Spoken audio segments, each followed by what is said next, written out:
Hello and welcome to Adobe Photoshop CS2, where today we'll be focusing on the Magic Wand tool inside of Photoshop. It's a tool people seem to either love or hate, and I think that comes from the varied results you can achieve by using it. In my opinion though, it can be a very useful tool in certain situations, but only if you know how to adjust the various options inside the Magic Wand toolbar that accompanies the tool.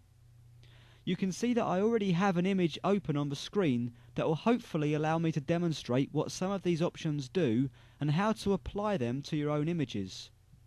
First things first though, the Magic Wand tool is a variant of the selection tool, and what it enables you to do is to make a selection based on the brightness values inside of each channel. For that reason, it's a very accurate tool, but only when used correctly. So let's select the tool over here in the toolbox. It's the one that has a little icon that looks like a magic wand, or you can select it by hitting the W on the keyboard or Shift W depending on how your version of Photoshop is set up. And you can see now that we have an options bar at the top of the screen here. And that's it. That's all of the options you get using this particular tool. Now you may already be familiar with the options. None of these are exclusive to this tool, so they can be found in other areas of Photoshop. But what I'm going to do is just run you through them to give you an understanding of what it is they do. So over here on the left hand side you'll see 4 similar boxes. The first one allows you to create a new selection. The second one allows you to add to a selection that already exists in your image. The third one allows you to subtract from a selection you already have in your image. And the final one allows you to intersect with a selection you already have. The next option is the tolerance value, and you can see here that it's set to 32 by default, and that is measured in brightness values. I'm going to bring over the info palette here so I can show you what's going on.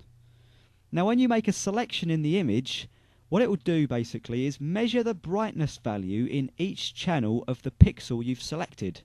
So just to clarify first and foremost, there's 3 channels in this image, red, green and blue, and each channel will have 256 different brightness values. Therefore when I hover the wand above a black pixel, I get a brightness value of 0 in all 3 channels. Conversely, if I hover the wand above a white pixel, the info palette will show a reading of 255 in each channel, which of course is the maximum brightness value per channel. So here I've got the tolerance value set to 32, which means that the pixel I select with the wand will have its brightness value measured in each channel. It will then select every pixel that's within 32 brightness values either side of the selection. So what I'm going to do is select the tolerance and change it to 0. So it will only select the pixels that exactly match the one I click on. And then I'm going to click inside this black square on the left hand side here. And as if by magic it's selected the whole thing. And that's because all of these pixels have the same brightness value. Now if we go over to the second shape and select it, you'll see that once again it will only select the pixels that exactly match the one we've selected.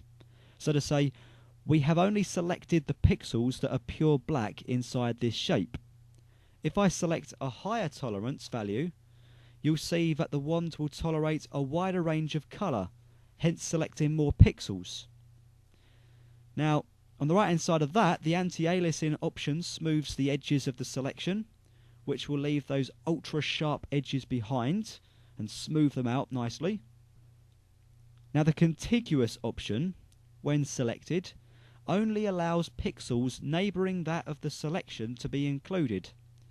So here you can see that if I have the contiguous option turned off, and therefore when I select a pixel, it finds all of the pixels in the whole layer that comply to that tolerance value.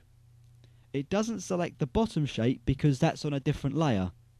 In order to include that in our selection criteria, we'll need to check the Sample All Layers option, as I've done here.